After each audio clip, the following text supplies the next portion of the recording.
తండ్రి నీకు వందనాలు, స్తోత్రమయ్యా. జీవాధిపతి, మహాగణుడు, మహోన్నతుడు, స్వామి, పరిశుద్ధుడు, అనంత దేవుడు అయ్యా, నీకు స్తోత్రం చెల్లిస్తున్నాను. ఇశ్రాయేలు పరిశుద్ధ రాజు అయ్యా, నీకు స్తోత్రం చెల్లిస్తున్నాను తండ్రి. దాసులు ఉదయకాల స్వామి, ఉదయం మూత కలుసుకుని మాట్లాడుతున్న వాకులకై నీకు స్తోత్రం దేవ. ఆమోసు గ్రంథం మీద నీ తీర్పులు అయ్యా, నీ ప్రేమ, నీ గద్దెంపులు బట్టి నీకు వందన చెల్లిస్తున్నాను ప్రభా. మాటలు మేము విని లోపడటానికి నాకు మాకు సహాయం చేయండి అయ్యా.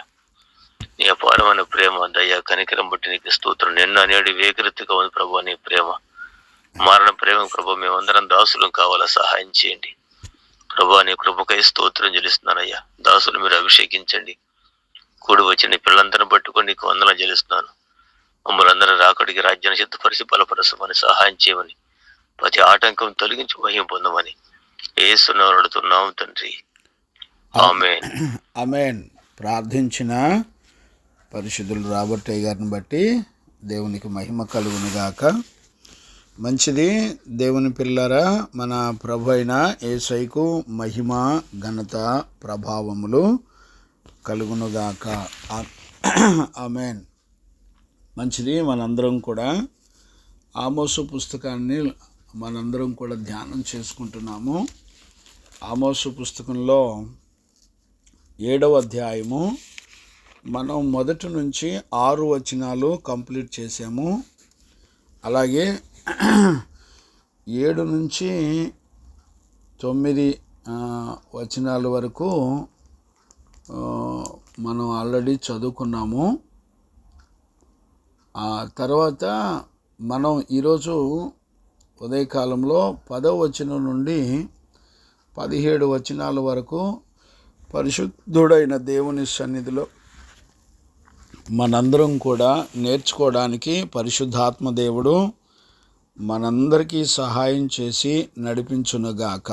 ఆమెన్. Praise the Lord. మన ప్రభు అయిన యేసయ్యకు మహిమ, ఘనత, ప్రభావములు కలుగునుగాక. చూడండి నాన్న, మనం ఆమోసు పుస్తకంలో గత లాస్ట్ సెక్షన్లో మనం 9 వచనాల వరకు ధ్యానం చేసుకున్నాము. ఈరోజు 10వ వచనాన్ని నుండి మనందరం కూడా చదువుకొని ధ్యానం చేసుకుందాము. వాస్తవానికి ఈ 7వ అధ్యాయంలో ప్రవక్త అయిన ఆమోసు కూడా కన్నీరు కార్చి ఇశ్రాయేలీల మీద రాబోయే ఉగ్రత యొక్క దర్శనాన్ని చూసి ఆమోసు కన్నీరు కార్చి, యాకోబు చాలా స్వల్పమైన వాడు, దయతో కనికరించమని నీతిమంతులు ప్రార్థన చేసినప్పుడు దేవాది దేవుడు ఆలకించి వెంటనే ఆహార కొరతను, అగ్ని చేత కాల్చివేసేటువంటి భయంకరమైన ఉగ్రత నుండి దేవుడు కనికరపడి విడిపించాడు. ఆ తర్వాత ఈ 7వ అధ్యాయంలో మనందరం కూడా 3 దర్శనాలను ఆల్రెడీ చూసాం. మొత్తం మనందరం కూడా 3 దర్శనాలను చూసాము. ఈ 3 దర్శనాల్లో దేవాది దేవుడు తన ప్రజలతో స్పష్టంగా మాట్లాడడాన్ని మనందరం కూడా చూస్తున్నాం. మొదటి దర్శనం 7వ అధ్యాయం 1వ వచనం నుండి 3 వచనాల వరకు మొదటి దర్శనాన్ని చూసాం. 2వ దర్శనం 7వ అధ్యాయం 4వ వచనం నుండి 6వ వచనం వరకు చూసాం మనం. 3వ దర్శనం 7వ అధ్యాయం 7వ వచనం నుంచి 9 వచనాల వరకు మనందరం కూడా చూస్తూ వచ్చాం. ఈ 3వ దర్శనంలోకి వచ్చేపాటికి ఆమోసు ఇంకా దేవుని బ్రతిమలాడడం కూడా మానేశాడు. అంటే ఒక పక్క దేవుని ఉగ్రతను గురించి దేవుడు స్పష్టంగా మాట్లాడుతున్నాడు. నీతిమంతులు కూడా ఆ దేవుని యొక్క ఉగ్రత నుండి తప్పించమని ప్రజలను బ్రతిమలాడుతున్నాడు. ఇప్పుడు నీతిమంతుడైన ఆమోసు కూడా ఇంకా ఇశ్రాయేలీల పక్షాన ప్రార్థన చేయటం కూడా ఆపేశాడు. అంటే ఇక భూమండలం మీద ఇశ్రాయేలీలు ఒంటరిగా నిలిచిపోయారు. ఇశ్రాయేలీలు ఒక పక్క దేవుడు, ఒక పక్క ప్రవక్త, వీళ్ళిద్దరూ కూడా బతిమలాడి 2వ అధ్యాయం 6వ వచనం నుండి 7వ అధ్యాయం 9వ వచనం వరకు కూడా బతిమలాడుతూ వచ్చారు. మనందరం కూడా ఆ విషయాలన్నీ కూడా లాస్ట్ సెక్షన్లో వరకు మనందరం కూడా చూసి నేర్చుకుంటూ వచ్చాము.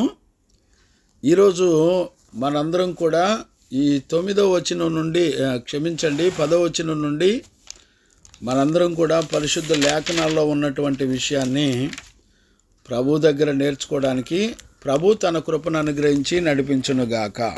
ఆమెన్. చూడండి నాన్న, నేను 10వ వచనం నుండి మరలా చదువుతున్నాను. వాస్తవానికి దేవుని యొక్క తీర్పు జరుగుతున్నటువంటి సమయము. ఆయన కొలబద్ద చేత కొలత కొలిసేటువంటి విషయాలు కూడా దేవుడు మాట్లాడాడు. మనుషులందరి ఎదుట మనము సరిగా కట్టబడిన గోడ వలె కనబడుతున్నప్పటికీ దేవుని యొక్క కనుదృష్టి ద్వారా ఆయన చేతిలో ఉన్న వాక్యం అనే తూకం ద్వారా మనలను తూచినప్పుడు మనం చక్కగా కట్టబడిన గోడ వలె లేక వంకర టింకర్లుగా కట్టబడినటువంటి గోడ వలె మనందరం కూడా ఉన్నాం. అందుకనే మనందరం కూడా దేవుని యొక్క న్యాయమైన తీర్పులో మనం నిలబడినప్పుడు, వంకర టింకర్లుగా కనబడినప్పుడు మనందరం కూడా తీర్పుకు గురవుతామని లాస్ట్ సెక్షన్ వరకు మనం చూసాం. ఆ ఉపదేశం ఆల్రెడీ మీకు పంపించాను, వినండి. ఈరోజు 10వ వచనం నుండి మనం పరిశుద్ధ లేఖనాల్లో చదువుకుందాం.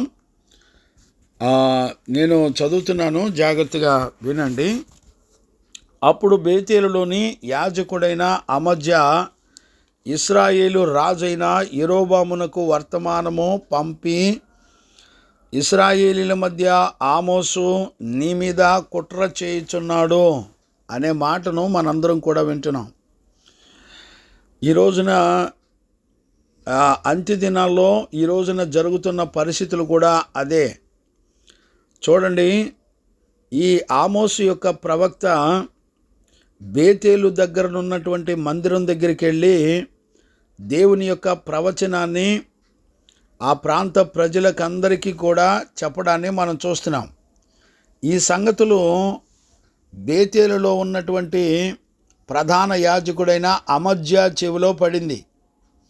ఈ అమజ్యా యాజకుడి చెవిలో పడినప్పుడు వాస్తవానికి యాజకుడైన ఇశ్రాయేలీలకు యాజకుడైన అమజ్యా వాస్తవానికి పశ్చాత్తాపడాలి, ప్రభా అని బతిమలాడుకోవాలి. వాస్తవానికి ఆ స్వరాన్ని ఎప్పుడైతే విన్నాడో, ఆ స్వరం విన్నప్పుడు గడగడలాడుతూ దేవుని వైపు తిరిగి, అయ్యా నీవు న్యాయమైన త్రాసులో మమ్మల్ని తూచినప్పుడు మా లెక్క సరిపోలేదు అని పశ్చాత్తాపడాలి. యాజకులతో సహా, రాజులతో సహా ఎలాగున్నారో చూడండి. ఈ రోజుల్లో దేవుని యొక్క ప్రవక్తలు, పరిశుద్ధులు, అపోస్తులు, నీతిమంతులు ఉపదేశాన్ని బోధిస్తున్నప్పుడు విని దిద్దుకోవలసినటువంటి యాజకులతో సహా ఎలాగున్నారో తెలుసునా? యాజకుడైన అమజ్యా ఇశ్రాయేలు రాజైన యెరోబాముకు వర్తమానము పంపి, అంటే వాస్తవానికి దేవుని యొక్క ప్రవచనాన్ని విన్నప్పుడు పశ్చాత్తాపడి బ్రతుకు మార్చుకోవలసినటువంటి జీవితాల్లో ఉండవలసినటువంటి వీరు యాజకులు ఎలా ఉన్నారంటే, వాళ్ళ మదిలో దేవుని వాక్యం వినేటప్పుడు వాళ్ళ మదిలో ఎవరు పనిచేస్తున్నారంటే రాజు పర్మిషన్ పనిచేస్తుంది. అంటే వీళ్ళు దేవుని యొక్క వాక్యం కంటే రాజు యొక్క అధికారానికి లోబడేటువంటి బ్రతుకులు. ఈరోజు ఉదయకాలంలో చాలా జాగ్రత్తగా మనం గమనించాలి. అంటే ఇక్కడ మనకు అర్థమవుతున్నటువంటి విషయం ఏంటంటే, వీళ్ళంతా కూడా రాజు చేత ఎన్నిక చేయబడిన ప్రధాన యాజకులు. అంటే దేవుని చేత ఎన్నిక చేయబడిన వాళ్ళు కాదు. యెరోబాము రాజుగా ఉన్నటువంటి దినాల్లో యెరూషలేముకి వీళ్ళందరూ కూడా మందిరానికి వెళ్ళాలి. కానీ అలా వెళ్లకుండా బేతేలులో మందిరాలు కట్టి బేతేలులో విగ్రహాలను నిలబెట్టి మీరు ఇక నుంచి యెరూషలేముకు వెళ్ళి ఆరాధనలు చేయవద్దు, మీరందరూ కూడా బేతేలులోనే మీరు ఆరాధన చేయాలి అని చెప్పి బేతేలులో ఉన్న మందిరం అంతా కూడా రాజు యొక్క అధికారం కింద పనిచేస్తున్నటువంటి దినాలు. దేవుని పిల్లలారా, జాగ్రత్తగా అర్థం చేసుకోండి. రేపు భవిష్యత్ కాలంలో ఈ రోజుల్లో గవర్నమెంటే మందిరాలను టేక్ ఓవర్ చేసుకొని రాజులు అధికారులు దేవుని మందిరాన్ని పరిపాలించే కాలాలు వచ్చేసినాయి.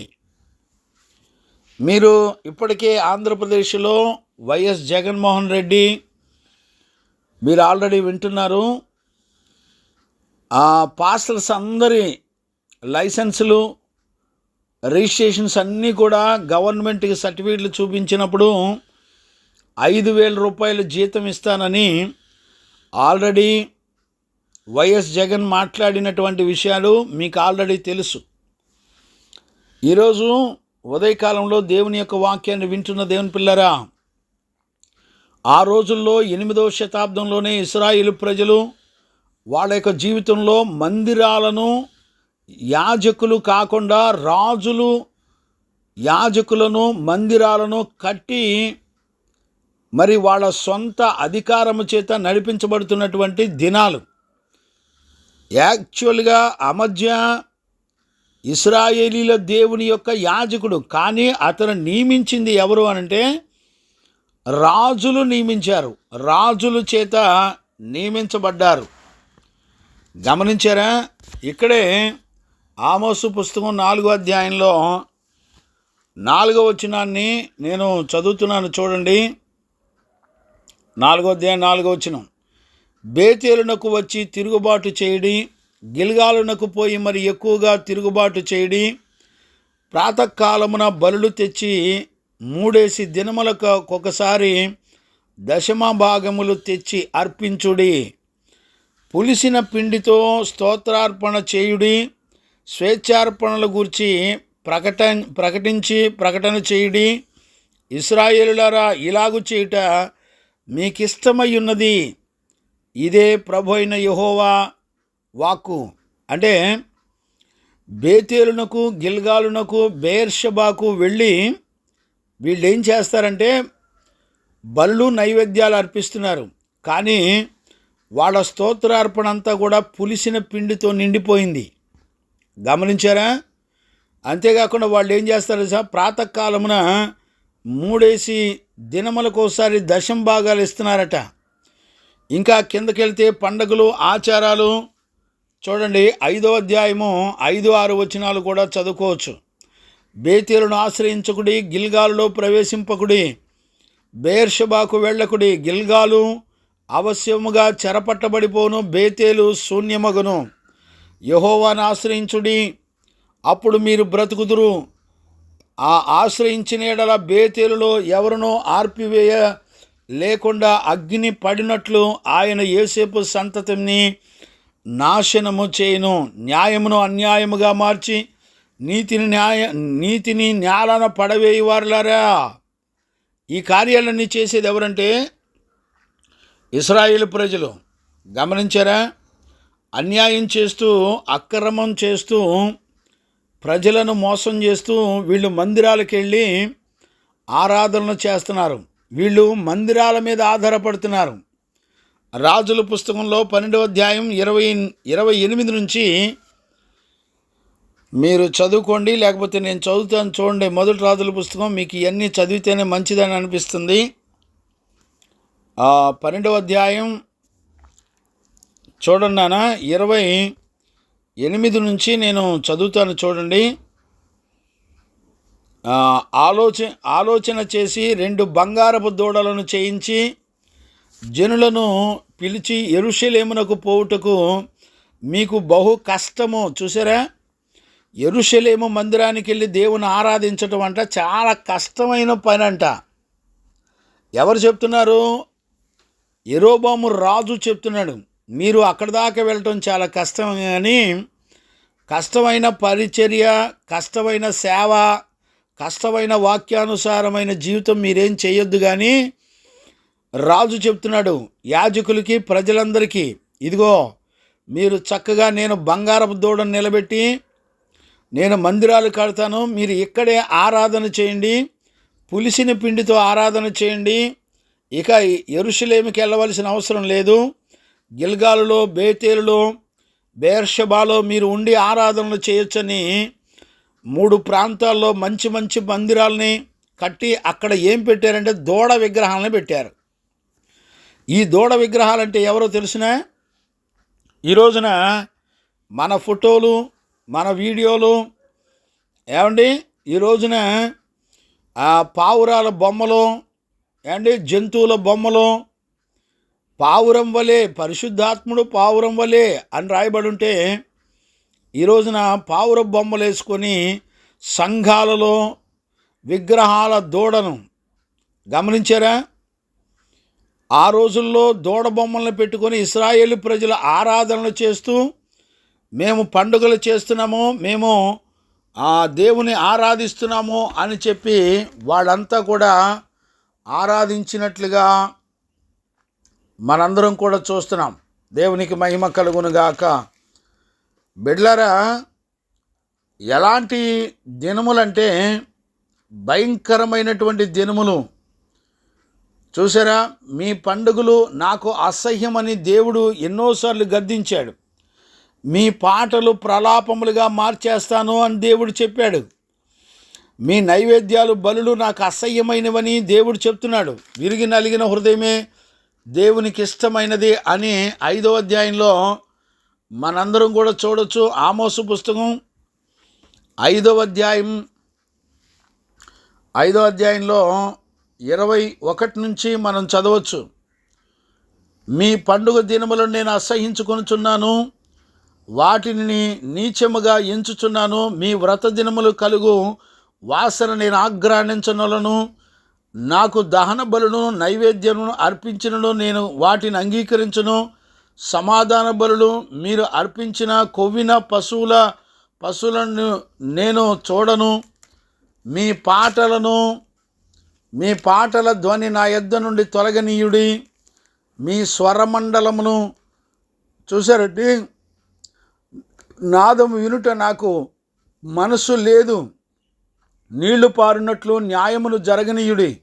గొప్ప ప్రవాహం వలె నీతిని ప్రవహింపనీయుడి. ఇశ్రాయేలులారా, అరణ్యములో 40 సంవత్సరములు మీరు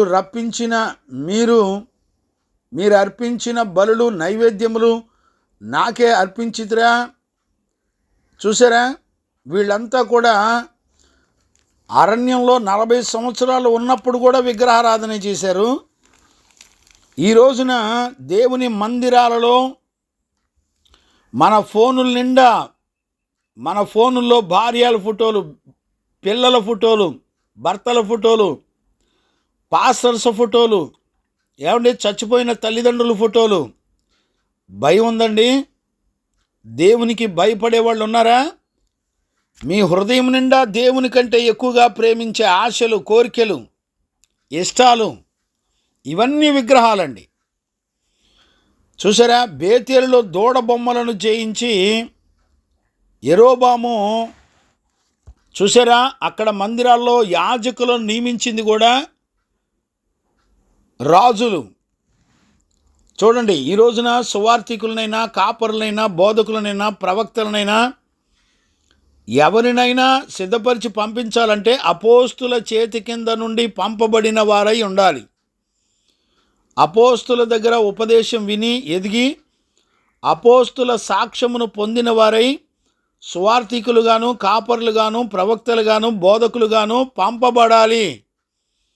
పరిశుద్ధుల చేత పంపబడకుండా ఎవ్వరూ యాజక సేవను చెయ్యకూడదు. దేవుని వాక్యాన్ని వింటున్న దేవుని పిల్లరా, ఈరోజు మీకు వాక్యం చెప్తున్న సేవకులు అపోస్తుల చేత పంపబడిన వారేనా? తెలీదు. గమనించారా? ఈ రోజున ఎలాంటి విగ్రహాలను చేయించి వాళ్ళు దేశంలో వాళ్ళు ఆరాధనలు చేస్తున్నారో మనందరం కూడా 28 నుంచి 32 వరకు కూడా చదువుకోవచ్చు. ఇశ్రాయేలీయులారా ఐగుప్తు దేశంలో, మొదటి రాజుల పుస్తకం, ఇశ్రాయేలీయులారా ఐగుప్తు దేశంలో మిమ్మల్ని రప్పించిన మీ దేవుడు ఇవే అని చెప్పి, ఒకటి బేతేలు నందును మరొక దాను నందును ఉంచెను. దాను వరకు ఈ రెండింటిలో ఒకదానిని జనులు పూజించడం వలన రాజు చేసిన కార్యములు పాపమునకు కారణమాయెను. మరియు అతడు ఉన్నత స్థలములను కట్టించి మందిరములుగా ఏర్పరిచి లేవీలు కాని అసాధారణమైన వారిలో కొందరిని యాజకులుగా నియమించెను. చూశారండి. మరియు యెరోబాము యోదయ దేశమందు జరుగు ఉత్సవముల వంటి ఉత్సవములను 8వ మాసమున 15వ దినమున జరిగింప నిర్ణయించి బలిపీఠముల మీద బలులు అర్పించుచూ వచ్చెను. ఆ ప్రకారముగా బేతేలునందు తాను చేయించిన దూడలకు బలులు అర్పించుచూ ఉండెను. మరియు తాను చేయించిన ఉన్నత స్థలములకు యాజకులను బేతేలునందు ఉంచెను. చూసారా? దేవుని యొక్క వాక్యాన్ని వింటున్న దేవుని పిల్లరా, గమనించారా? అంటే యాజకులను, మందిరాలను కట్టేవాళ్ళు ఎవరు అంటే పరిశుద్ధులు, ప్రతిష్ఠితులు కాదు. మరి ఎవరు కడుతున్నారంటే ఆ రోజున రాజులు, అధికారులు కడుతున్నారు. ఈ రోజున కూడా మందిరాలు ఎవరు కడుతున్నారో తెలిసినా, మేము మందిరం కట్టుకుంటున్నామని అన్యజనుల దగ్గరికి వెళ్ళి పాస్టర్లు, సంఘ విశ్వాసులు చేతులు చాపి ఎమ్మెల్యేల దగ్గర, ఎంపీల దగ్గర, అధికారుల దగ్గర, వ్యాపారస్తుల దగ్గర అడుక్కుంటున్నారు. అడుక్కొని క్రిస్మస్ పండగలు, గుడ్ ఫ్రైడేలు, ఈస్టర్లో మందిరాలు, స్థలాలు కొనుక్కుంటున్నారు. ఇదంతా అధికారం దుష్టుని చేతిలో ఉంటుంది. గమనించారా? ఈ రోజున పరిశుద్ధ బలిపీఠాల మీద ఎమ్మెల్యేలు, ఎంపీలు పొగడ్తల చేత, దండల చేత అలంకరించబడేటువంటి పరిస్థితులు ఎన్నో జరుగుతున్నాయి. గమనిస్తున్నారా నాన్న? ఈ రోజుల్లో ఎవ్వరూ కూడా గుర్తుపట్టేవాళ్ళు లేరు. ఈ రోజుల్లో మందిరాలలో సిలువ బొమ్మలు, పావురాల బొమ్మలు, ఏమండి, యేసు ప్రభు బొమ్మలు, మరియమ్మ బొమ్మలు, ఏమండి, విగ్రహారాధనలు చేసేటువంటి వాళ్ళు, సెల్ ఫోన్లలో బొమ్మలు, సెల్ ఫోన్ల నిండా కుటుంబంలో ఉన్న చనిపోయిన తల్లిదండ్రులు, లేకపోతే పాస్టర్లు, లేకపోతే భార్య, పిల్లలు, ఎవరు ఫోన్లు పెడితే వాళ్ళు పెద్ద విగ్రహాలు. అందుకనే ఆమోస్ అంటాడు, మీరు పులిసిన పిండితో ఆరాధన చేస్తున్నారు.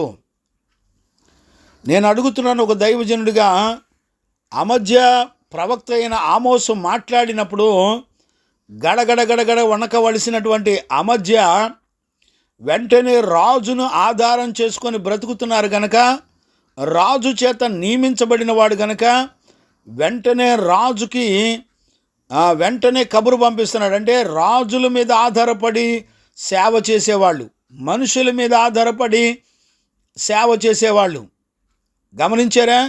మినిస్ట్రీల మీద ఆధారపడి సేవ చేసేవాళ్ళు, ఏమండి, ఒక ఆత్మకు పరిశుద్ధతను నేర్పమనండి. ఏమి లేదండి. ఈ రోజున మినిస్ట్రీలన్నీ కూడా బ్రాండ్ మాది హోసన్నా, మాది పెంతెకోస్తు, మాది ఇంకొక కోస్తు, మాది ఇంకొక మినిస్ట్రీస్. జాగ్రత్త, పరిశుద్ధ లేఖనాల్లో అపోస్తులకి ఎక్కడా కూడా మినిస్ట్రీ పేరులు లేవు. చెవిగలవారు విందురుగాక. ఏ ఊరిలో అపోస్తులు పరిచర్య చేసినా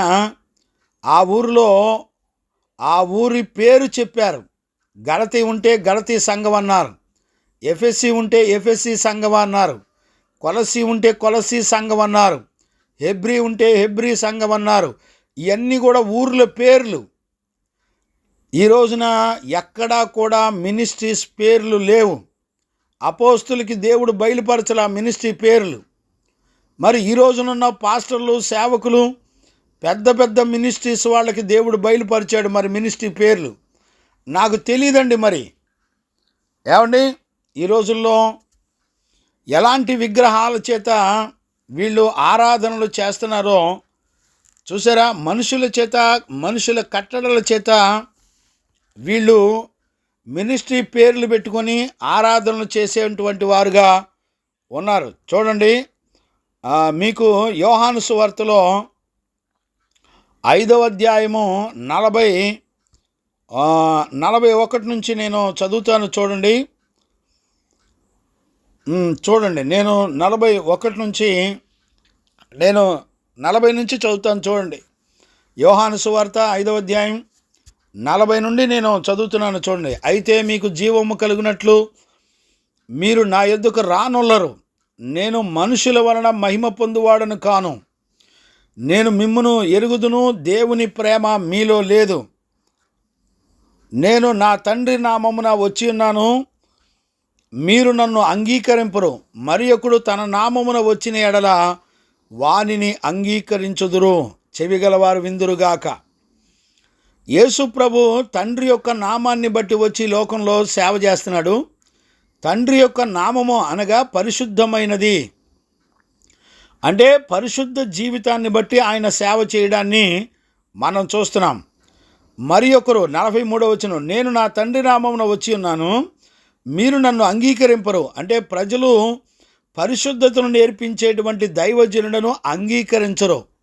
మెల్కీసెదెకు క్రమంలో అపోస్తుల ఉపదేశం ప్రకారంగా సేవ చేస్తున్న దైవజనులను నమ్మరు. మరి ఎవరు నమ్ముతారు?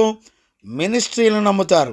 ఇక్కడ మీరు నన్ను అంగీకరింపరు, మరి ఒకడు తన నామమున వచ్చిన ఎడల వారిని అంగీకరిస్తారు. తన నామం అంటే అర్థం ఏంటి? వాడు సొంతగా పేర్లు పెట్టుకుంటాడు. హోసన్నా మినిస్ట్రీస్, బేతేలు మినిస్ట్రీస్, కల్వరి మినిస్ట్రీస్, పెంతుకోస్తు మినిస్ట్రీస్, రకరకాల పేర్లు పెట్టుకుంటారు. దేవుని మహాకృప, నా సేవా జీవితంలో ఇంతవరకు ఎలాంటి మినిస్ట్రీ పేరు లేవు. నా సేవా జీవితంలో నేను మరి బయటకు వచ్చిన తర్వాత ఎక్కడా కూడా ఏ మినిస్ట్రీ పేర్లు బోర్డులు నేను పెట్టలా. నాకు మందిరాలకు స్థలాలు ఇస్తే ఆ స్థలాలు మా పేర్ల మీద మేము రాయించుకోలా. గమనించారా? మందిరాలు కట్టబడ్డాయి, కానీ మేము ఎవరి స్థలాలు మా పేర్ల మీద రాయించుకోలేదు. ఎవరిచ్చారో వాళ్ళ పేర్ల మీదే స్థలాలు ఉన్నాయి నేటికిని. నాకంటూ ఎక్కడా కూడా సొంత పేర్లు, మినిస్ట్రీ పేర్లు నేను ఎక్కడా పెట్టుకోలా. గమనించారా? నేను ఏ ఊరిలో సేవ చేస్తున్నానో ఆ ఊరు పేరు పెట్టడమే. తెలంగాణ సేవలో అయితే తెలంగాణ, ఆంధ్ర అయితే ఆంధ్ర. గమనించారా? గొల్లపూడి అయితే గొల్లపూడి మినిస్ట్రీస్, అంతే. గమనిస్తున్నారా నాన్న? కాబట్టి ప్రతివాడు తన సొంత పేరు పెట్టుకొని వస్తే, మేము పలానా మినిస్ట్రీ అని పేరు పెట్టుకొని వస్తే నమ్ముతారంట. కానీ పరిశుద్ధతను నేర్పించే ప్రతిష్ఠితులైన అపోస్తులు మాత్రం నమ్మేవాళ్ళు ఎవరు లేరు. కాబట్టి ఈ ఉదయకాలంలో దేవుని యొక్క వాక్యాన్ని వింటున్న దేవుని పిల్లరా, ఆ రోజున అమధ్య ఎలాగున్నాడో మనం దేవుని యొక్క వాక్యంలో చూడగలుగుతున్నాం. అమధ్య ఎలాగున్నాడు? అమధ్య ఎంత కఠినమైనటువంటి మనస్సాక్షి కలిగిన వాడిగా ఉన్నాడో నేను మరలా 10వ వచనం చదువుతాను చూడండి. ఇప్పుడు అమధ్య తన హృదయంలో దేవుని మాటకు విలువివ్వటం కన్నా రాజుల మాటలకు విలువిచ్చేవాళ్ళు ఉన్నారు. ఈ రోజుల్లో మన ఇంట్లో పరిశుద్ధుల సహవాసానికి వెళుతూ భర్త మాట్లాడితే లోబడతారు, భార్య మాట్లాడితే లోబడతారు, బంధువులు చెబితే వాళ్ళకి లోబడతారు, నీ వ్యాపారాలు సరిగా లేవంటే భయపడతారు. చూసారా? కానీ దేవుని యొక్క మాటకు భయపడే విశ్వాసులు, సేవకులు, సంఘాలు లేవు. గమనించారా? మనుషుల మీద, లోన్లు, వడ్డీల మీద, చీటీల మీద ఆధారపడి బతికే వాళ్ళే ఎక్కువ. అప్పులు లేకుండా బతికే పిల్లలు లేరండి సంఘాల్లో. సేవకులు కానీ సంఘాలు కానీ లేరండి. ఈ రోజున వాళ్ళు మందిరాలు కట్టేదన్నీ కూడా అప్పులు తెచ్చి, బ్యాంకులో లోన్లు తెచ్చి మందిరాలు కట్టి సేవ చేసేవాళ్ళు ఉన్నారు. ఒక మందిరం కట్టాలంటే సంఘానికి ఏ దైవజనుడైతే వాక్యం చెప్తాడో, వాక్యం విన్న తర్వాత ఏ సంఘ పిల్లలైతే గుప్పిళ్ళు విప్పుతారో, వాళ్ళు విప్పిన సంఘ పిల్లలు ఉపదేశించిన, వాళ్ళు ఇచ్చిన కానుక ద్వారానే మందిరాన్ని కట్టాలి. ఇశ్రాయేలు ప్రజలు మందిరాన్ని కట్టారు అంటే దేన్ని బట్టి కట్టారు తెలిసిన? ఇశ్రాయేలు ప్రజలు దేవుని యొక్క ధర్మశాస్త్రాన్ని, కట్టడం ఆజ్ఞలను అనుసరించి నడుస్తూ వాళ్ళు ఇచ్చిన కానుకలతోనే ప్రత్యక్ష గుడారాన్ని, యెరూషలేము మందిరాన్ని కట్టడం జరిగింది. గమనించారా? వాక్యం విన్న బిడ్డలు గుప్పిళ్ళు విప్పిన ఆ కానుకతోనే సేవ జరగాలి, మందిరం కట్టబడాలి. అలా కాకుండా అప్పులు సొప్పులు చేసి మందిరాలు కట్టకూడదు. గమనించారా? చూడండి, యెరోబామునకు వర్తమానము పంపి ఇశ్రాయేలుల మధ్య ఆమోసు నీ మీద కుట్ర చేయుచున్నాడు. నిజంగా అర్థం చేసుకోండి, ఆమోసు కుట్ర చేస్తున్నాడండి. కుట్ర చేయటం అంటే ఏంటి? శత్రువులతో కలిసి యెరోబాముకు విరోధంగా కుట్ర చేయటం. అంటే యెరోబామును చంపించి ఆ రాజ్యాన్ని వశపరుచుకోవాలి. ఏమండి, ఆమోసు ఇశ్రాయేలు ప్రజల మీదకు రాబోయే దేవుని యొక్క ఉగ్రతను గురించి ప్రకటిస్తుంటే ఈ యాజకుడికి ఏమర్థమవుతుంది? ఒక యాజకుడు దేవుని స్వరాన్ని గుర్తుపట్టేవాడిగా కూడా లేడు. ఒక యాజకుడు దేవుని యొక్క సంగతులు గ్రహించే పరిస్థితిలో కూడా లేరు. ఈ రోజున యాజకులందరూ కూడా మనుషుల మీద, మనుషుల చేత మరి ఆధారపడేటువంటి జీవితం, ఏమండి, దేవుని శక్తి మీద ఆధారపడే విశ్వాసం లేదండి. ఇప్పుడు చూడండి, మనుషులకు అనారోగ్యాలు వస్తే మందులు ఉన్నాయి, హాస్పిటల్స్ ఉన్నాయి. మనుషులకు డబ్బులు అవసరమైతే బ్యాంకులు ఉన్నాయి, లోన్లు ఉన్నాయి, వడ్డీలు ఉన్నాయి, చీటీలు ఉన్నాయి, వ్యాపారాలు ఉన్నాయి. ఏమండి, మనుషులకి ఏమైనా సమస్యలు వచ్చి గొడవలు వస్తే పోలీసులు ఉన్నారు, కోర్టులు ఉన్నాయి, అన్నిటి మీద ఆధారపడుతున్నారు. నేను అడుగుతున్నాను ఒక దైవజనుడిగా, ఈ రోజున మనం దేవుని మీద ఆధారపడిన దాఖలాలు ఎక్కడున్నాయి చెప్పండి? నీకు సమస్యలు వస్తే పోలీసులు ఉన్నారు, నీకు డబ్బులు కావాలంటే బ్యాంకులు ఉన్నాయి, లోన్లు ఉన్నాయి, నీకు అనారోగ్యం వస్తే హాస్పిటల్స్ ఉన్నాయి. ఇక నీ జీవితంలో దేవుని మీద ఆధారపడి బతికిన విశ్వాసం ఎక్కడుంది? అసలు నమ్మేవాళ్ళు లేరు, వాక్యాన్ని విని గ్రహించుకునేవాళ్ళు లేరు. ఇప్పుడు చాలామంది వాక్యాన్ని వింటూ నిద్రపోయేవాళ్ళు చాలామంది ఉంటారు. ఏండి, కనీసం దేవుడు మాట్లాడుతున్నాడే అనే భయం కూడా లేదండి. ఇప్పుడు ఇక్కడ అమజ్య ఎలాంటి వాడంటే దేవుని మాట కంటే రాజులకు, వాళ్ళ మాటలకు, వాళ్ళ ఆలోచనకు విలువిచ్చేటువంటి వ్యక్తిగా బ్రతుకుతున్నాడు అమజ్య. ఇశ్రాయేలీల యాజకులు కూడా ఎంత భయానకమైన పరిస్థితిలో ఉన్నారో చూడండి. రాజులకు తెలియకుండా ఏం చేయరు అండి. గమనించారా? ఎందుకంటే రాజుల దగ్గర వాళ్ళకు కావలసినంత ధనాన్ని సమకూర్చుకొని బ్రతుకుతున్నారు. రాజులు ధనవంతులయ్యారు, ప్రజలు ధనవంతులయ్యారు, యాజకులు కూడా డబ్బు కోసం బ్రతికేటువంటి యాజకులుగా మార్చబడ్డారు. గమనించారా? ఆమోసు నీ మీద కుట్ర చేయుచున్నాడు.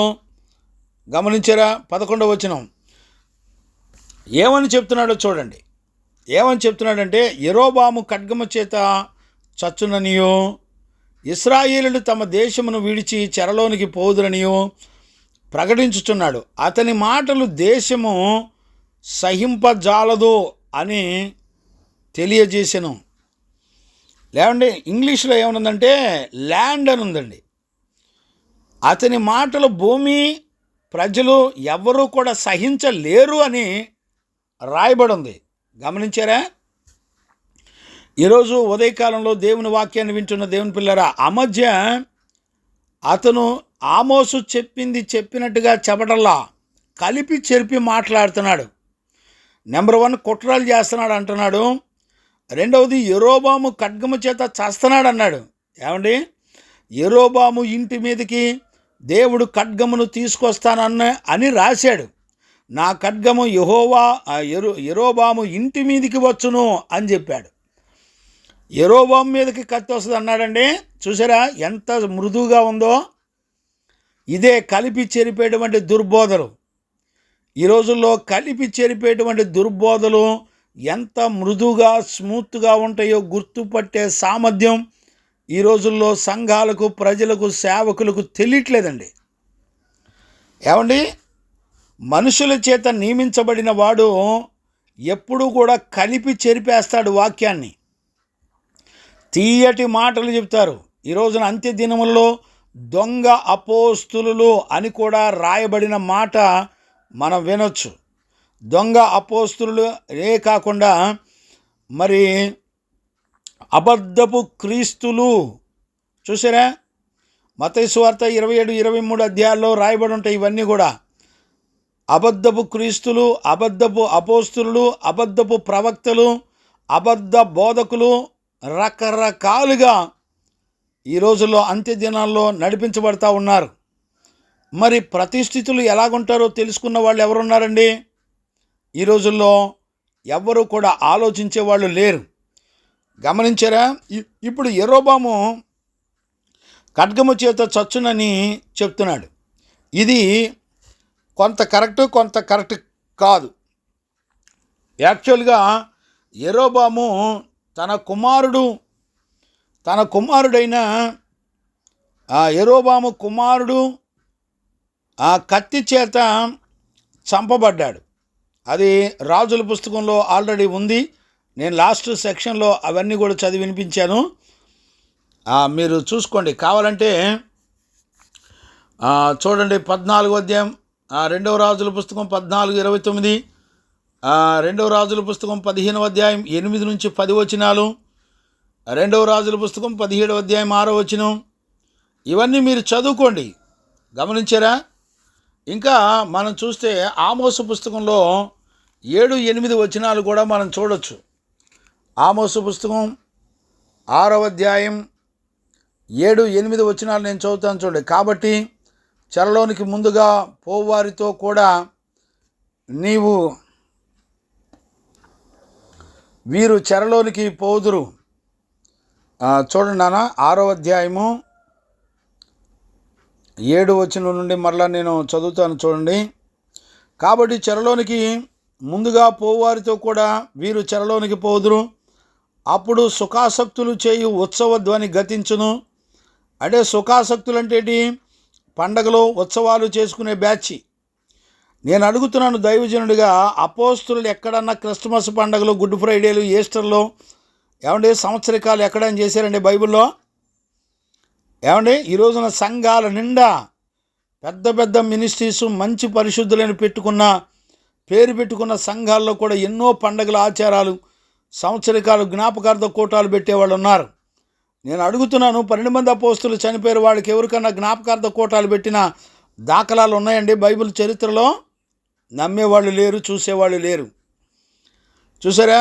యాకోబు సంతతి మీద గర్వం, సంతతికున్న గర్వము నాకు అసహ్యము. వారి నగరంలో నేను విరోధనైతిని గనుక వారి పట్టణములను వాటిలోని సమస్తమును శత్రుల వశము చేసేదను. ప్రభు అయిన యెహోవా అతని తోడని ప్రమాణము చేసెను. అదే దేవుడు సైన్యములకు అధిపతి యెహోవా వాక్కు. గమనించారా?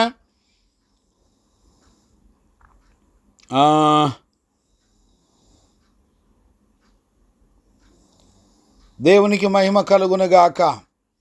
గమనించారా? కాబట్టి 7-9లో కూడా మనం చూడొచ్చు. చూడండి, 7వ అధ్యాయం 9వ వచనం.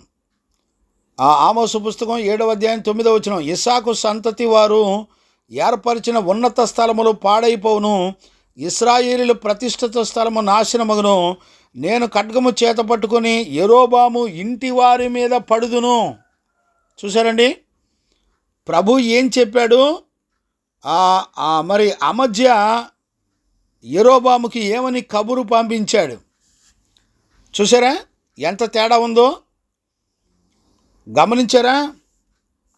అందుకనే ఈ ఉదయకాలంలో దేవుని వాక్యాన్ని వింటున్న దేవుని పిల్లరా, ఎంత భయంకరమైనటువంటి మాటలను మనం చూడగలుగుతున్నాం. చూడండి, యెరోబాము ఖడ్గము చేత చచ్చుననియు 11వ వచనం, 7వ అధ్యాయం 11వ వచనం. ఇశ్రాయేలుడు తమ దేశమును విడిచి చెరలోనికి పోవుదురనియు ప్రకటించుతున్నాడు. ఇశ్రాయేలులు తమ దేశాన్ని విడిచిపెట్టి చెరలోకి వెళ్ళిపోతారనే మాట ఆమోసు పుస్తకం 2వ అధ్యాయం 6వ వచనం నుండి చెప్తున్నాడు. 6వ అధ్యాయంలో చెప్పాడు, 3వ అధ్యాయంలో చెప్పాడు, 4వ అధ్యాయంలో చెప్పాడు, 5వ అధ్యాయంలో చెప్పాడు, 6వ అధ్యాయంలో చెప్పాడు. చూసారా? 7వ అధ్యాయంలో కూడా చెప్తున్నాడు. ప్రతి అధ్యాయంలో ఇశ్రాయేలులు చెరలోకి వెళ్ళి శత్రువుల చేతిలో బానిసలుగా ఉండి శేషించిన మిగిలిన వారు బానిసలుగా ఉంటారని దేవుడు ఖచ్చితంగా చెప్తున్నాడు. గమనించారా? ఇప్పుడు యెరోబాము అమధ్య ఏమంటున్నాడు తెలిసిన? అతని మాటలు దేశము సహింపజాలదనియో తెలియచేసెను. ఎంత పెద్ద మాట అంటే ఈ మాట! భూమి ఆకాశాలు, దేశము, ప్రజలు, రాజులు, అధికారులు, యాజకులు ఎవ్వరూ ఈ మాటలు వినరంటండి. నేను అడుగుతున్నాను దేవుని ఎదుట, 8వ శతాబ్దంలోనే ఇశ్రాయేలు ప్రజలను అలాంటి ఆత్మ నడిపిస్తే ఈ రోజుల్లో కూడా ఎగ్జాక్ట్లీ భూమండలం మీద ఉన్నటువంటి ప్రజలు కానీ, రాజులు కానీ, అధికారులు కానీ, యాజకులు కానీ, పాస్టర్లు కానీ ఎవ్వరూ కూడా దేవుని యొక్క తీర్పును గురించి భయపడేవాళ్ళు ఎవ్వరూ లేరండి. ఏమండి, దేవుని మాటకు భయపడి అబద్ధం లేని జీవితం నేర్చుకున్నారండి, పాపము లేని జీవితం నేర్చుకున్నారండి, గర్వం లేని జీవితం నేర్చుకున్నారండి. దేవుని వాక్యములో గర్వం లేని జీవితం ఎలా చేయాలో యాజకులను అడిగారా? అయ్యా, నా ఇంట్లో పిల్లలు, నేను, నా భర్త, నా భార్య, పిల్లలు అందరం కూడా గర్వం లేని జీవితం చేయాలంటే ఏం చేయాలి? మా ఇంట్లో ఉపవాస కూటం పెట్టండి, మా ఇంట్లో మా కుటుంబంలో అందరికీ గర్వం నుంచి విడుదల కావాలి, గర్వం నుంచి విడిపించబడినట్లుగా ఉపవాస కూటం పెట్టండి అని అడిగే విశ్వాసులు ఉన్నారండి. ఉద్యోగాలు వచ్చినాయి, మా ఇంట్లో కూటం పెట్టండి, పెళ్లి రోజు కూటం పెట్టండి, పుట్టినరోజు కూటం పెట్టండి. ఏమండి, పెద్ద పెద్ద పేరు మోసిన మినిస్ట్రీలతో సహా ఎంత ఘోరంగా ఉన్నారో చూడండి. పాపాన్ని జయించడానికి ఉపవాస కూటాలు పెట్టుకునే కాలాలు అయిపోయినాయండి, లేవు. అంటే ఈ రోజున దేవుని మాట ఎంత బరువు అయిపోయిందంటే, ఎంత కష్టమైపోయిందంటే, దేవుని మాట చాలా కష్టం, మేము చేయలేం, మా వల్ల కాదు, మేము నమ్మలేం, మేము అలా జీవించలేం, మా వల్ల కాదు అనుకునే వాళ్ళు ఎక్కువైపోయారు. వీళ్ళకేం కావాలి? ఇశ్రాయేలు ప్రజలు కనుక పండగలు, ఆచారాలు, పుట్టినరోజులు, పెళ్లి రోజులు, దినాలు, తద్దినాలు, సంవత్సరికాలు అంటే ఇవి చేసుకోమంటే హ్యాపీగా చేసుకుంటారు. ఈ రోజుల్లో సంఘాల్లో కూడా అలానే తయారైంది. మొన్న కరోనా వస్తే మందిరాలు తీసిన వాడు లేడండి. దేవుని మహాకృప, కరోనాలో కూడా 2 సంవత్సరాలు ప్రతి ఆదివారం మందిరం జరిగింది, ప్రతి నియమకూటం జరిగింది, బల్లారాధన జరిగింది. నా దేవుడు కనికరము చేత మా మందిరంలో జరగటానికి దేవుడు కృపనిచ్చాడు. ఎవ్వరూ ఆపలేకపోయారు మమ్మల్ని.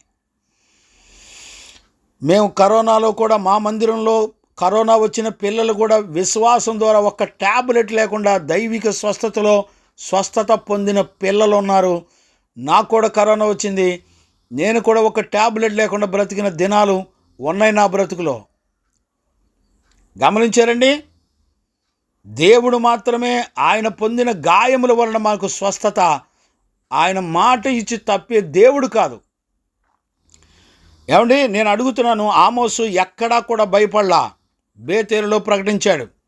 రాజు నివాసం ఉండే మెయిన్ సిటీలోనే, బేతేలు మందిరం దగ్గరే, యాజకులు ఉండే ప్రాంతంలోనే యెహోవా సెలవిచ్చిన మాటలన్నీ ఖచ్చితంగా చెప్పాడు.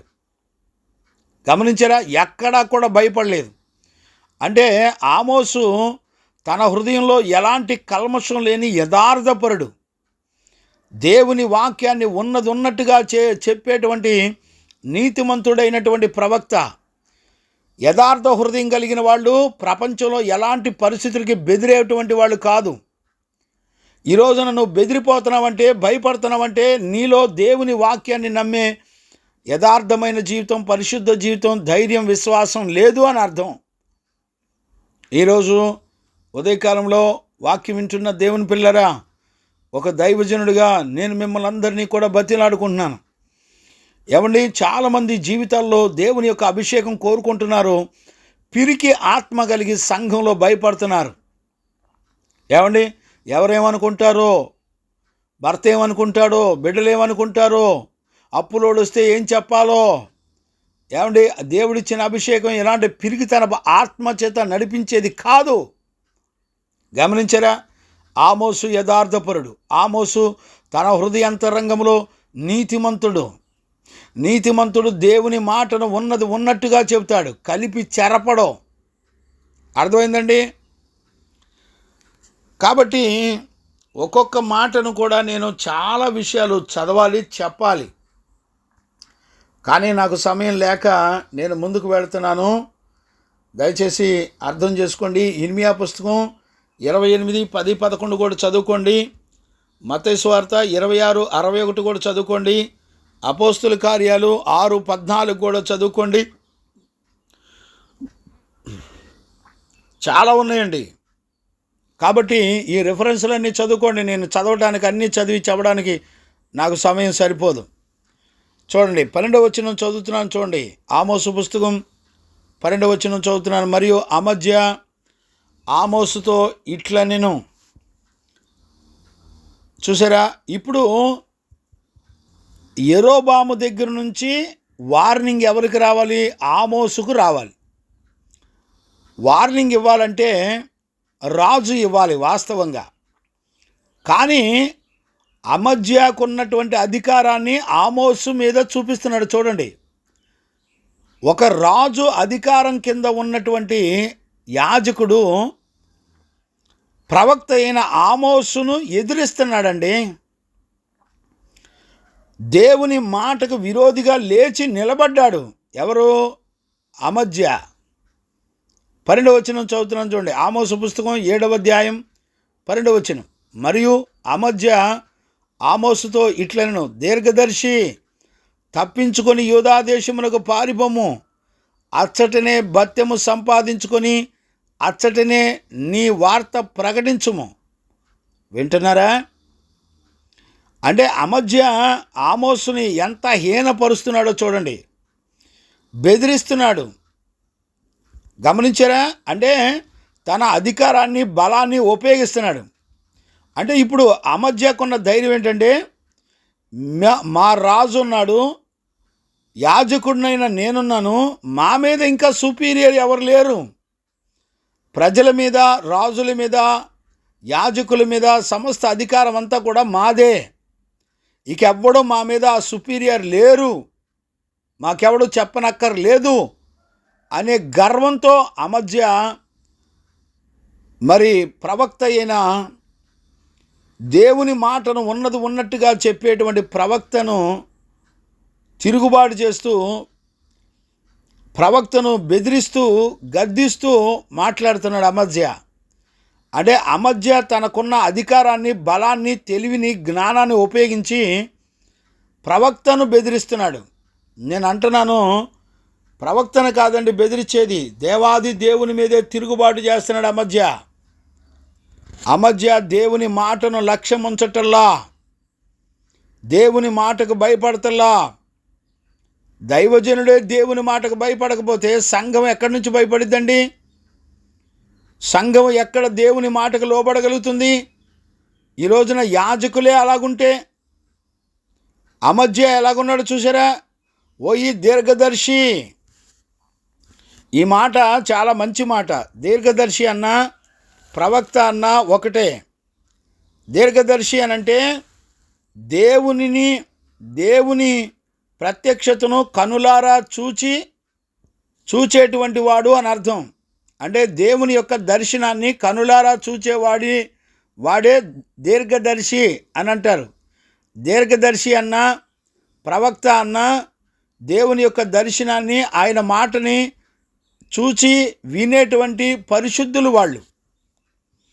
అలాంటి వాళ్ళని దీర్ఘదర్శి అంటారు. గమనించారండి? ఈ రోజుల్లో దీర్ఘదర్శులను ఎవ్వరూ కూడా గుర్తుపట్టే వాళ్ళు లేరు. ఈ రోజున మనకి దీర్ఘదర్శి అనంటే ఎవరెవరో మొదటి దినవృత్తాంతాల్లో చూడండి నాన్న, నేను చదువుతాను. 29వ అధ్యాయం చివరిలో 29వ అధ్యాయం 30వ వచనం అనుకుంటాను. చూడండి నాన్న, చివరి వచనాల్లో నేను చదువుతాను చూడండి. దీర్ఘదర్శి సమూయేలు మాటలను బట్టి, ప్రవక్త యొగు నాతాను మాటలను బట్టి, దీర్ఘదర్శి గాదు మాటలను బట్టి వ్రాయబడి ఉన్నవి. అంటే ఇప్పుడు సమూయేలు ఎవరు? దీర్ఘదర్శి. గాదు ఎవరు? దీర్ఘదర్శి. గమనించారా? వీళ్ళు దీర్ఘదర్శకులు అని అంటే అర్థం ఏంటి? దేవుడు ఏ మాట అయితే చెప్తాడో ఆ మాటను చెప్పేటువంటి వాళ్ళు. గమనించారా? ఇక్కడ చూడండి, 2వ రాజుల పుస్తకంలో 17వ అధ్యాయము చూడండి నాన్న, 13 నేను చదువుతాను చూడండి. రైట్. 2వ రాజుల పుస్తకం 13వ అధ్యాయం 17వ వచనం. అయినను మీ దుర్మార్గతలను విడిచిపెట్టి నేను మీ పితరులకు ఆజ్ఞాపించినట్టు నా సేవకులకు ప్రవక్తల ద్వారా మీకు అప్పగింపబడినట్టు ధర్మశాస్త్రమును బట్టి నా ఆజ్ఞలను కట్టడలను అనుసరించుడని సెలవిచ్చిన ప్రవక్తలందరి ద్వారాను దీర్ఘదర్శుల ద్వారాను యెహోవా ఇశ్రాయేలు వారికి యూదా వారికి సాక్ష్యము పలికించినను. అంటే దీర్ఘదర్శుల ద్వారా ప్రవక్తల ద్వారా దేవుని యొక్క సంగతులు ఇశ్రాయేలీలతో సాక్ష్యము చెప్పి మాట్లాడేటువంటి దేవుడు. అర్థమైందండి? దేవునికి మహిమ కలుగునుగాక. అందుకనే ఆమోసు పుస్తకంలో ఓ దీర్ఘదర్శి అని అంటున్నాడు. 7వ అధ్యాయం 12వ వచనం మళ్ళీ చదువుతాను చూడండి. మరియు అమధ్య ఆమోసుతో ఇట్లనెను, దీర్ఘదర్శి తప్పించుకొని యూదా దేశమునకు పారిపోము, అచ్చటనే భత్యము సంపాదించుకొనుము. చూడండి, పచ్చకామెరలోడికి ఊరంతా పచ్చగనకపడినట్టు వీడు డబ్బుల కోసం ఆమోసు ప్రవక్త ప్రవచిస్తున్నాడు అనుకుంటున్నాడు. ఎందుకంటే వీడి తల్లో ఉంది కామెరలో. గమనించారా? వీడు డబ్బుల కోసం ప్రవచించే యాజకత్వం చేసేటువంటి రాజుల కోసం మనుషుల చేత నియమించబడి డబ్బుల కోసం కూలికి బోధించేటువంటి బోధకులు వీళ్ళంతా కూడా, యాజకులు వీళ్ళంతా కూడా. ఈ రోజున చాలామంది రకరకాల మినిస్ట్రీల్లో జీతాలు ఇచ్చే మినిస్ట్రీస్ కూడా ఉన్నాయండి భూమండలం మీద. ఎన్నో మినిస్ట్రీలు, సెవెంత్ డేలు, ఆర్సీఎంలు, సిఎస్ఐలు జీతాలకు సేవకుని పెట్టుకొని జీతగాళ్ల ద్వారా బోధించబడేటువంటి సేవకులు చాలామంది ఉన్నారు. ఈ అమధ్య ఎలాంటి వాడంటే రాజు కూలికి పెట్టుకుంటే యాజకత్వపు సేవ చేసేటువంటి వాడు అమధ్య. గమనించారా? ఇప్పుడు ఏమన్నాడు చూడండి, ఆమోసుని హీనపరుస్తున్నాడు, అవమానపరుస్తున్నాడు, తన వ్యక్తిగత క్యారెక్టర్ని అవమానపరుస్తున్నాడు. గమనించారా? ఏమని చెప్తున్నాడు? నువ్వు భత్యము సంపాదించుకొని అచ్చటనే నీవు ప్రవచించు, నీ సొంత ఊరికి వెళ్ళిపో, నీ ప్రాంతాలకు వెళ్ళిపో, నీ ప్రాంతాల్లో యూదా ప్రాంతాల్లో ప్రకటన చేసుకో. కావాలంటే పోయి యెరూషలేములో, బేతేలులో, గిల్గాలులో, బేర్షెబాలో నువ్వేం చెప్పక్కర్లేదు. ఇక్కడ నువ్వు అర్జెంటుగా తప్పించుకొని పారిపో, లేకపోతే నీ మీదకి ఉగ్రత వస్తుంది, రాజు నిన్ను చంపొచ్చు. చూసారా? ఏదైనా వార్నింగ్ వస్తే రాజు దగ్గర నుంచి రావాలి. కానీ అమధ్యానే రాజు పక్షంగా ఆమోసుకు మరి బెదిరింపులు మాటలు పలుకుతున్నాడు. అంటే యాజకుడు ఎంత గర్విష్ఠిగా ఉన్నాడో ఇవాళ చూసేవాళ్ళు ఉండాలి. దేవునికి మహిమ కలుగునుగాక. చూడండి, 13వ వచనం నేను చదువుతున్నాను చూడండి. ఆమోసు పుస్తకం 7వ అధ్యాయం 13వ వచనం. బేతేలు రాజు యొక్క ప్రతిష్ఠ స్థలము రాజధాని పట్టణమై ఉన్నందున నీవికను దానిలో నీ వార్త ప్రకటన చెయ్యకూడదు. చూసారండి, బేతేలు రాజధాని యొక్క ప్రతిష్ఠ స్థలము. ఇప్పుడు గమనించారా? బేతేలును ప్రతిష్ఠించింది ఎవరు? రాజులు, యాజకులు కాదు, పరిశుద్ధులు కాదు. రాజుల చేత ప్రతిష్ఠించబడినటువంటి రాజపట్టణం ఉంది బేతేలు, చాలా సెంటరు. అందులో ఉన్నావు నువ్వు ప్రవక్త. నువ్వు ఎక్కడున్నావు తెలిసినా? రాజు కేకేస్తే వచ్చేటువంటి మెయిన్ సిటీలో, రాజు ఉండే సిటీలో నువ్వు ఉన్నావు. రాజు కట్టించిన మందిరం దగ్గర ఉన్నావు. యాజకులైన మా దగ్గర నువ్వు ఉన్నావు. నువ్వు తప్పించుకోలేవు. దయచేసి నువ్వు మీ ఊరు పారిపోయి అక్కడ నువ్వు ప్రకటన చేసుకో, ఇక్కడొద్దు.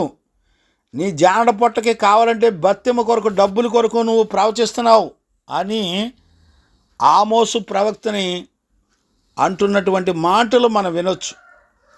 ప్రతిష్ఠిత స్థలాలట. వీళ్ళ ప్రతిష్ఠిత స్థలాలు యెరూషలేమును వదిలిపెట్టేశారు, అసలు దేవుని మందిరాన్ని వదిలిపెట్టేశారు. చూసారండి?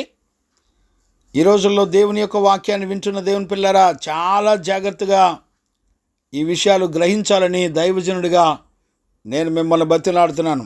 నాకు సమయం లేదు, ఇంకా చాలా రెఫరెన్సులు బైబిల్లో ఉన్నాయి. వాళ్ళ చూసేవాళ్ళు ఎవరు లేరు. నాకు సమయం లేదు కనుక నేను ఇంకా ఏం చెప్పలేనండి. నేను ముందుకు వెళ్తున్నాను. నేను ఇంకా ఏం మాట్లాడలేను, ముందుకు వెళుతున్నాను, నా సమయం అయిపోతుంది. చూడండి 14వ వచనం. అందుకు ఆమోసు అమజ్యాతో ఇట్లనెను. చూసారండి, ఆమోసు ప్రవక్త ఎంత నిర్మలమైన హృదయం కలిగిన వాడో. ఎక్కడా తొందరపడుతులా, అమజ్య బెదిరింపులకు బెదరతల్లా, దుర్బోధకుల యొక్క బెదిరింపులకు బెదిరేటువంటి విశ్వాసం కానే కాదు ఆమోసుది. అప్పుడు ఆమోసు ఇలా అంటున్నారు అమజ్యాతో, నేను ప్రవక్తనైనను కాను, ప్రవక్త యొక్క శిష్యుడనైనను కాను. చూసారండి, కానీ పశువుల కాపరనై మేడి పండ్లు ఏరుకొనువాడను. చూసారా, 2 రకాలుగా పని చేసుకొని బతుకుతున్నాడు.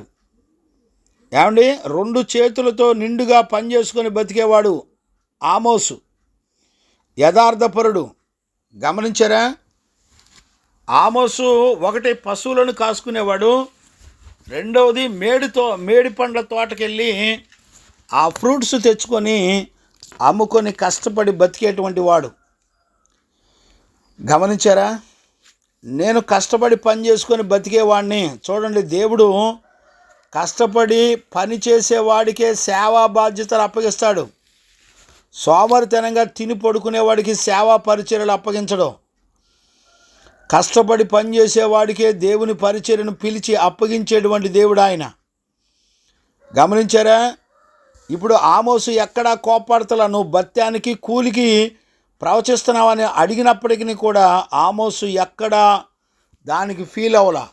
దానికి వివరణ చెప్తున్నాడు, బాబు నేను బత్యం కోసం ప్రవచించేవాడిని కాదు, నేను చక్కగా పశువుల కాపరిని, నేను కష్టపడి పశువులను కాసి వాటిని నమ్ముకొని బతికేవాడిని. గమనించారా, నేను మేడి పండ్లను ఏరుకొని అవి అమ్ముకొని బతికేవాడిని, కష్టపడి బతికేవాడిని. నేను ప్రవక్తను కాను, ప్రవక్త కడుపును పుట్టినటువంటి బిడ్డల్ని కాను, కుమారుణ్ణి కూడా కాను. ఆ రోజుల్లో ప్రవక్త శిష్యులు అనంటే ప్రవక్తకు కుమారులు లాంటి వాళ్ళు అని అర్థం కూడా ఉంది. కాబట్టి ఇప్పుడు నేను ప్రవక్తనయ్యాను. ఎప్పుడు? దేవుడు నన్ను పిలిచి. ఇక్కడ చూడండి 15వ వచనం, నా మందలను నేను కాచుకొనుచుండగా యెహోవా నన్ను పిలిచి, నీవు పోయి నా జనులకు ఇశ్రాయేలులకు వారికి ప్రవచనము చెప్పుమని నాతో సెలవిచ్చెను. చూసారా, ప్రభువు నన్ను ప్రవక్తగా చేసుకొని నన్ను వచ్చి ఇశ్రాయేలు ప్రజల మధ్యలో ప్రవచించి నా మాటలు చెప్పమని ఆయన నన్ను పిలుచుకున్నాడు. ఆయన చెప్పిన పని చేయడానికి నేను వచ్చాను. నా అంతటా నేను రాలేదు. బత్యం కొరకు, కూలి కొరకు, డబ్బుల కొరకు నేను సేవ చేయడానికి రాలేదు అని ఖచ్చితంగా చెప్తున్నాడు. ఈరోజు ఉదయకాలంలో దేవుని ఉపదేశాన్ని వింటున్న దేవుని పిల్లరా, ఈ రోజున మనము ఎవరి దగ్గరికి వెళ్ళి వాక్యాలు వింటున్నామో దయచేసి అర్థం చేసుకోండి. గమనించారా, చాలా విషయాలు మాట్లాడాలి, కానీ నా సమయం లేదు కనుక నేను కొంచెం ముందుకెళ్తున్నాను. 16వ వచనం, యెహోవా మాట ఆలకించుము, ఇశ్రాయేలును గూర్చి ప్రవచింపకూడదనియు ఇస్సాకు సంతతి వారిని గూర్చి మాట జార వెడవకూడదనియు నీవు ఆజ్ఞ ఇచ్చుచున్నావే. చూసావా, అమధ్య యెహోవా మాట మాకేం చెప్పొద్దు, మాతో ఏం మాట్లాడక్కర్లేదు, నువ్వు వెళ్ళిపోమని ఆజ్ఞాపించి వార్నింగ్ ఇస్తున్నాడంటండి అమధ్య ఆమోసుని.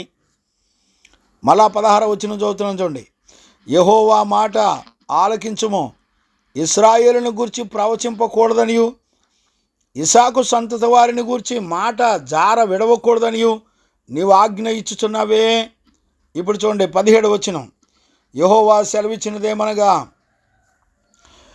అవినో, నీ భార్య పట్టణమందు వేశ్యయగును, నీ కుమారులు కుమార్తెలు ఖడ్గము చేత కూలుదురు, నీ భూమి నూలు చేత విభాగింపబడును, నీవు అపవిత్రమైన దేశము మందు చత్తువు, అవశ్యముగా ఇశ్రాయేలు తమ దేశమును విడిచి చెరగొని పోబడుదురు.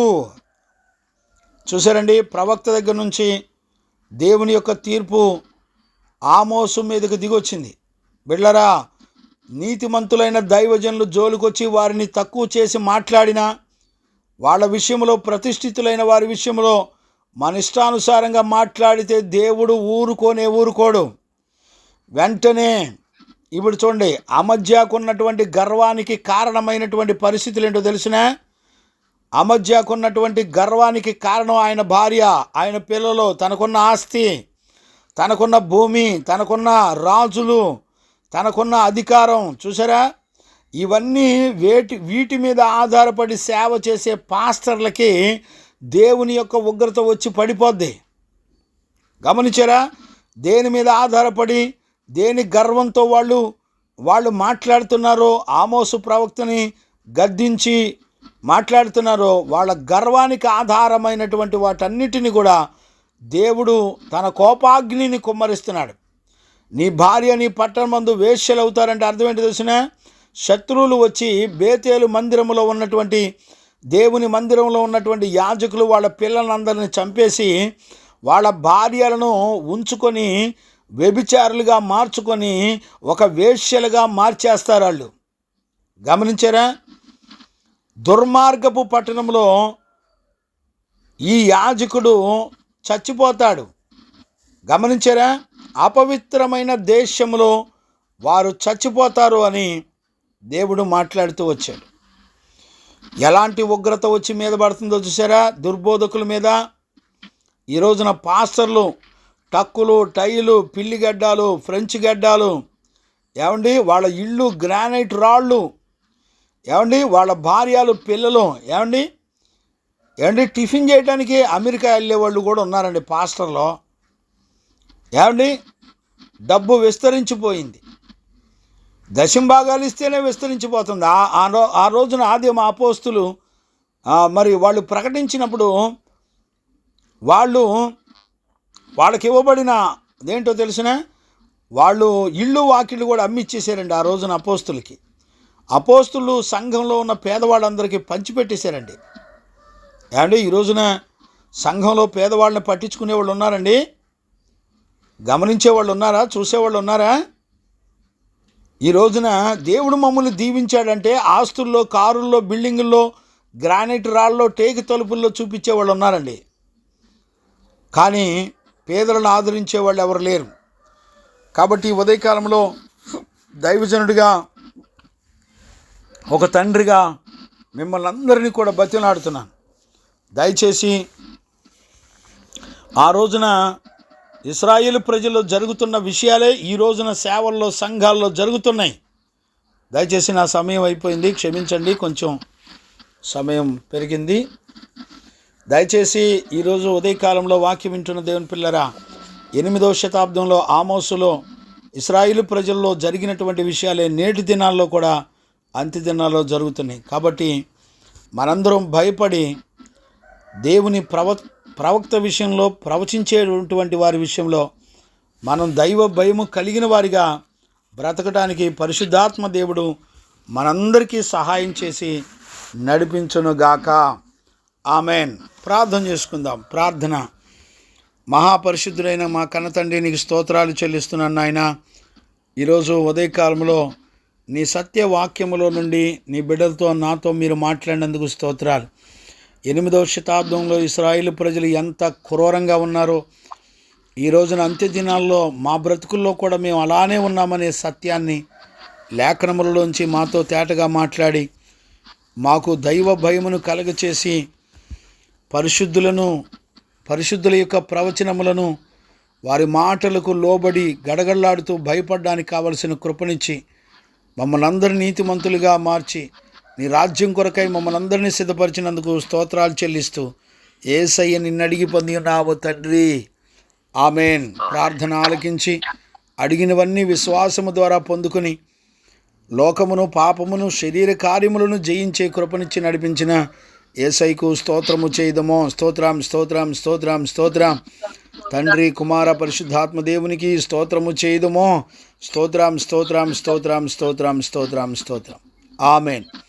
మన తండ్రి అయిన దేవుని నుండి, మన ప్రభు అయిన యేసుక్రీస్తు నుండి, పరిశుద్ధాత్మని యొక్క అన్యోన్య సహవాసము, సన్నిధి, సమాధానము విశ్వసించిన బిడ్డలకును, సకల పరిశుద్ధులకును, లైవ్లోకి వచ్చిన బిడ్డల కుటుంబాలకు అందరికీ, మరి యూట్యూబ్లోను ఈ వర్తమానం వినబోతున్న బిడ్డల కుటుంబాలందరికీ యేసయ్య కృపా సమాధానములు సదాకాలం తోడయుండి నడిపించి కాపాడి రక్షించునుగాక.